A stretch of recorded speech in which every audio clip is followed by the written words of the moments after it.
अगर आप भी चाहते हैं कि एसएस फिल्म्स मोतिहारी के ऑडियो वीडियो सबसे पहले आप तक पहुंचे, तो इस चैनल को सब्सक्राइब करें और साथ ही बेल आइकन को दबाना ना भूलें। Presented by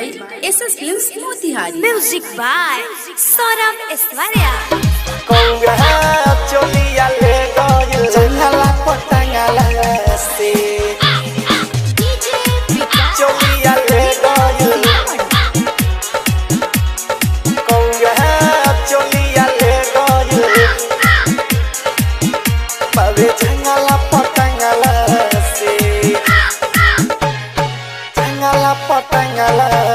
सोनिया कौआ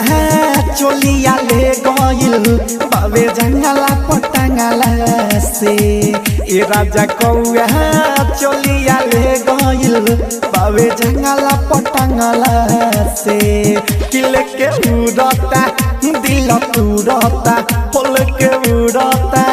दिल तुरता नहीं देता बे मंगला से ए राजा कौआ चोलिया ले गइल बाबे जंगला पटंगला से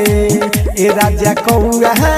चोलिया ले गइल बाबे जंगला पटंगला से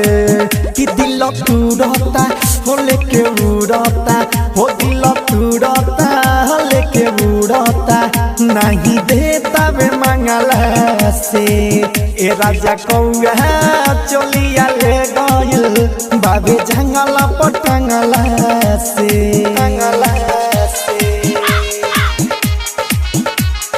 कौआ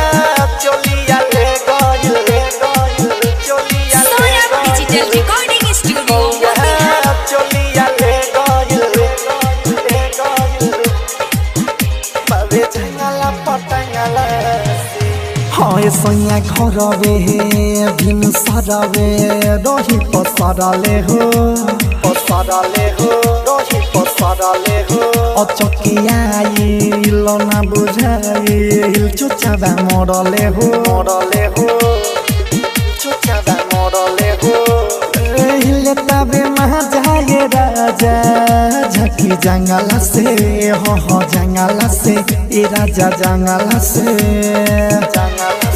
कि सोनिया घरवे बिन सरवे रही पसरले हो अचकियाइल ना बुझाइल चुचाबा मरले हो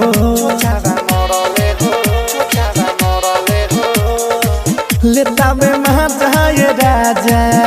झकी जंगला से हो जंगला से तो सुन जंगला से रूपवानी हारता पंख बरी मारता देखता नी बंगला से ए सोनिया कौआ चोलिया ले गइल बाबे जंगला पटंगला से ए राजा कौआ चोलिया ले गइल बाबे जंगला पटंगला से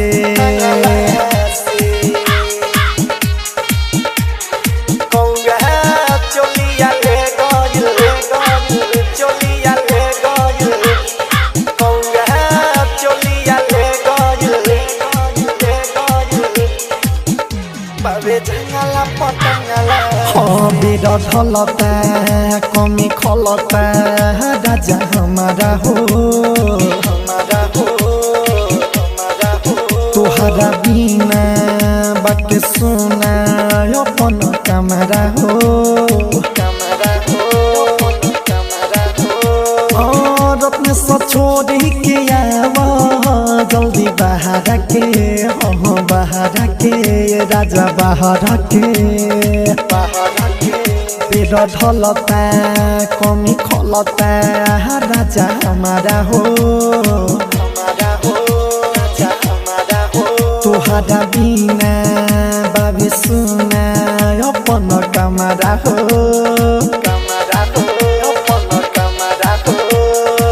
सुधीर छोड़ी के आवा जल्दी बाहर के ये राजा बाहर के सुनो तनी ताना ये परदीप दीवाना सौरभ दुखे आँख जगला से ए सोनिया कौआ चोलिया ले गइल बाबे जंगला पटंगला से ए राजा कौआ चोलिया ले गइल बामे झंगला पटंगला से। सौरभ डिजिटल